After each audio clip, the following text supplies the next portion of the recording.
एक वक्त था जब मुंबई इंडियंस की दिल और धड़कन हुआ करते थे हार्दिक पांड्या। जैसे Suresh Raina AB de Villiers CSK और आरसीबी के लिए थे, ठीक वैसे ही हार्दिक पांड्या मुंबई इंडियंस के लिए थे। क्योंकि आप तभी यदि रोहित सूर्या और पोलार्ड को आउट करके मानते कि मैच खत्म हो गया है तो आप गलत थे, क्योंकि उसके बाद नंबर आता था हार्दिक पांड्या का, जो कि हमेशा ही मुंबई के लिए एक एक्स फैक्टर साबित होते थे और एक समय तक आते आते वो मुंबई के रीढ़ की हड्डी बन चुके थे। लेकिन इतने बड़े चैंपियन प्लेयर को जब मुंबई इंडियंस ने अपनी टीम में शामिल किया था तब उनका प्राइस था मात्र 10 लाख, क्योंकि 2015 में मुंबई ने उनको उनके बेस प्राइस में ही अपनी टीम में शामिल किया और हार्दिक ने अपने पहले ही सीजन में अपना पोटेंशियल शो किया और 112 रन बनाए। और 2016 में इंटरनेशनल डेब्यू के बाद में उनका प्राइस मात्र 10 लाख ही था, लेकिन वो सीजन उनका कुछ खास नहीं रहा था, क्योंकि उस सीजन में उन्होंने मात्र 44 रन ही बनाए थे। लेकिन इनके बावजूद भी 2017 में मुंबई ने उनको रिटेन किया और 2017 के एडिशन में उन्होंने 250 रन बनाए और साथ में 6 विकेट भी चटकाए। ये सीजन हार्दिक के कैरियर के लिए बहुत ही इंपॉर्टेंट था। इस वक्त तक वो इंटरनेशनल क्रिकेट में अपना नाम बना चुके थे और फाइनली उनको उनके हार्डवर्क का फल मिला और मुंबई ने उनको 11 करोड़ में रिटेन कर लिया। इस वक्त तक मैनेजमेंट ही नहीं बल्कि पूरे मुंबई पल्टन ने उनको अपना मान लिया था। 2018 सीजन में हार्दिक ने 260 रन के साथ साथ 18 विकेट भी चटकाए और इसी के साथ वो एक परफेक्ट इंडियन ऑलराउंडर के रूप में निखर करके आए। इस सीजन तक पांड्या मुंबई का एक स्ट्रॉन्ग बैकबोन बन चुके थे और वो अपने इसी परफॉर्मेंस को 2019 में भी दोहराया,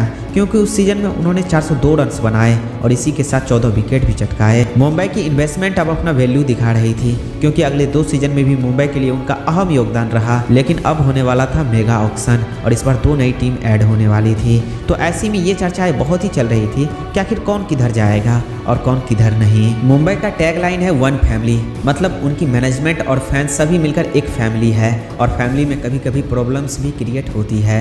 लेकिन ऐसा क्या हुआ कि मुंबई इंडियंस का सबसे फेवरेट खिलाड़ी मुंबई इंडियंस का सबसे बड़ा दुश्मन बन गया। नमस्कार दोस्तों, आप देख रहे हैं अर्जुन शर्मा के स्पेशल एपिसोड, कहानी हार्दिक पांड्या के विलेन बनने की। 3 मेजर रीजंस जो मुझे दिख रहे हैं। बहुत सारे लॉयल मुंबई इंडियंस फैंस और बाकी क्रिकेट फैंस के साथ बात करके मुझे ये 3 रीजन लग रहे हैं जिस वजह से हार्दिक पांड्या एक विलन बन चुके हैं। आईपीएल एक ऐसी दुनिया है जिसमें अगर आप टैलेंटेड हो, मैच विनर हो तो आप सबको चाहिए और बहुत सारे लोग आपको अप्रोच भी करते हैं। अब ये आप पर है कि आप अपने फ्रेंचाइजी के साथ कितने लॉयल हैं। एक इंटरव्यू के दौरान सुरेश रैना ने बताया था कि बहुत सारी टीम्स ने उनको अप्रोच किया था और कैप्टेंसी भी दे रहे थे, लेकिन उन्होंने बताया कि उन्होंने धोनी से बात की और धोनी ने बोला कि देख, मैं कैप्टन, तू वाइस कैप्टन और ये अपनी टीम है, हम साथ में मिलकर जीतेंगे। और रैना अंत तक सीएसके के ब्लड रहे। लेकिन वहीं 7 सीजन रहने के बाद हार्दिक पांड्या को मुंबई ने रिलीज कर दिया और ड्राफ्ट में गुजरात ने उनको पिक किया। अब इस वक्त तक हार्दिक पांड्या को लेकर सोशल मीडिया में कई सवाल उठने लगे और एक क्वेश्चन तो ऐसी भी उठी थी कि हार्दिक पांड्या रिटेंशन को लेकर खुश नहीं है, लेकिन मुंबई को रोहित, बुमराह, पोलार्ड और सूर्या को भी रिटेन करना था। तो ऐसे में दोनों ही पार्टी डिसएग्रीमेंट में थी और अब आशीष नेहरा ने हार्दिक पांड्या को कांटेक्ट किया, जिन्होंने कहा कि मेरा पहला ड्राफ्ट पिक होगा हार्दिक और उनको हम कप्तान भी बनाएंगे और 4 नंबर पर बैटिंग भी करवाएंगे। ये डिसीजन मुंबई फैंस को अच्छा नहीं लगा, क्योंकि अपना ही बंदा अपना टीम छोड़कर दूसरी टीम ज्वाइन कर रहा था। This was heartbreaking loyal Mumbai Paltan, but इससे भी बड़ा हार्ट ब्रेकिंग पल्टन को तब मिला जब हार्दिक पांड्या का इंटरव्यू आया और उस इंटरव्यू ने पांड्या को पूरी तरह से विलेन बना दिया, क्योंकि उन्होंने कहा कि मेरा इंस्पिरेशन सीएसके है ना कि मुंबई इंडियंस, क्योंकि मुंबई स्टार्स पर दौड़ लगाती है और वही स्टार्स उनको ट्रॉफी जिताते हैं। लेकिन मैं सीएसके के टेक्निक पर विश्वास रखता हूं, जिसमें कोई भी स्टार्स नहीं होते हैं, बल्कि वो एक नॉर्मल प्लेयर से ही उनका बेस्ट निकालने पर विश्वास रखते हैं। एमआई फैंस ने इस बात को लेकर हार्दिक को काफी ट्रोल भी किया, लेकिन हार्दिक का फोकस अब ओल्ड टीम में नहीं बल्कि करेंट टीम पर यानी गुजरात टाइटंस पर था। लेकिन सबसे ज्यादा मजा तो तब आता है जब इसमें रोहित शर्मा की भी एंट्री होती है, क्योंकि हार्दिक के जवाब में रोहित शर्मा कहते हैं कि हार्दिक, बुमराह जब एमआई में आए थे तो वो कौन से सुपरस्टार थे, वो भी तो एक नॉर्मल प्लेयर ही थे ना, और उनको स्टार बनाने वाली यही मुंबई इंडियंस है। और कल जाकर जब तिलक वर्मा और नेहाल वडेरा भी बड़े प्लेयर बन जाएंगे तब वो भी यही कहेंगे कि मुंबई तो सिर्फ स्टार प्लेयर को ही खिलाती है। और ये बात सिर्फ 9 महीने पुरानी है और ये दोनों अब एक साथ खेलने वाले हैं। लेकिन इसमें ट्विस्ट ये है कि इसमें हार्दिक पांड्या कैप्टन है न कि Rohit Sharma. We will continue with this, but उससे पहले आपको यह दूसरा मेजर रीजन पता होना बहुत ही इंपॉर्टेंट है, क्योंकि दूसरा रीजन वो है जिसकी वजह से हार्दिक की आज ये इमेज क्रिएट हुई है। आपको याद होगा कि इंडिया और वेस्ट इंडीज के मैच में क्या हुआ था। मैच के एंड में जब तिलक वर्मा 49 पर थे और इंडिया को जीत के लिए सिर्फ 2 रन चाहिए थे, तो तभी हार्दिक पांड्या स्ट्राइक पर थे और ऐसा लग रहा था कि वो एक सिंगल लेकर तिलक वर्मा को अर्धशतक पूरा करने दे देंगे, लेकिन ऐसा कुछ नहीं हुआ, क्योंकि उन्होंने एक 6 लगाकर मैच को खत्म कर दिया और तिलक वर्मा का अर्धशतक पूरा नहीं हो पाया। और ये बात क्रिकेट फैंस को इतनी बुरी लगी कि उन्होंने हार्दिक पांड्या के ऊपर बैकफायर कर दिया और उनका तुलना MS धोनी और विराट कोहली से करने लगे। लेकिन हार्दिक पांड्या का रिस्पॉन्स था, you have to stay there and finish the game, remaining not out make a difference. Make a difference से याद आया कि एक और कंट्रोवर्सी हुई थी 2019 में। हार्दिक पांड्या जब कॉफी विद करण शो में गए थे तो एक ऐसा इंसिडेंस हुआ था जो हार्दिक पांड्या हमेशा के लिए भूलना चाहेंगे, क्योंकि वहां से उनकी ऐसी कंट्रोवर्शियल इमेज बनी जिसके बाद आज तक वो किसी न किसी कंट्रोवर्सी में फंसते रहे हैं। और अभी हाल ही में इंडिया के ODI वर्ल्ड कप में हारते ही ऐसा लग रहा था कि पांड्या T20 और वनडे के कैप्टेंसी में रोहित शर्मा को रिप्लेस कर देंगे और इस खबर ने पूरी तरह से जोर पकड़ ली थी, लेकिन BCCI की तरफ से कोई भी कंफर्मेशन नहीं आया।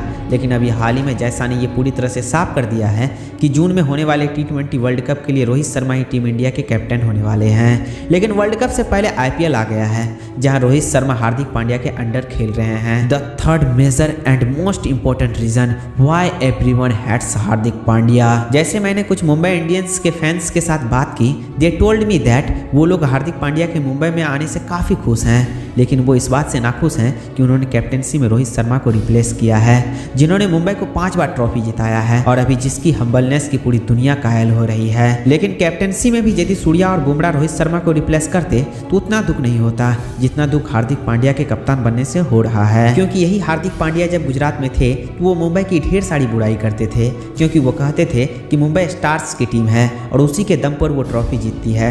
जबकि मैं स्टार्स को खिलाने में ज़्यादा बिलीव नहीं रखता हूँ, हमारे पास जो प्लेयर होते हैं उसी से मैं बेस्ट निकालने की कोशिश करता हूँ। और भी न जाने वगैरह वगैरह कितनी हरकत करी, और यही कारण है कि मुंबई पलटन को हार्दिक पांड्या लॉयल नहीं लग रहे हैं। लेकिन हम रिपोर्ट्स को देखें तो ऐसा कहा जाता है कि हार्दिक पांड्या इसी शर्त पर मुंबई में फिर से वापस आए कि उन्हें ही मुंबई का कप्तान बनाना होगा, और मुंबई यदि उनको कप्तान नहीं बनाती है तो वो मुंबई में नहीं आएंगे, और मुंबई के पास कोई ऑप्शन नहीं था, इसलिए उन्होंने ये डिसीजन लिया। और कुछ रिपोर्ट्स के अनुसार तो मुंबई इंडियंस को ट्रेड सेटलमेंट फीस भी देनी पड़ी थी गुजरात टाइटंस को, और वो फीस भी अराउंड 100 करोड़ थी।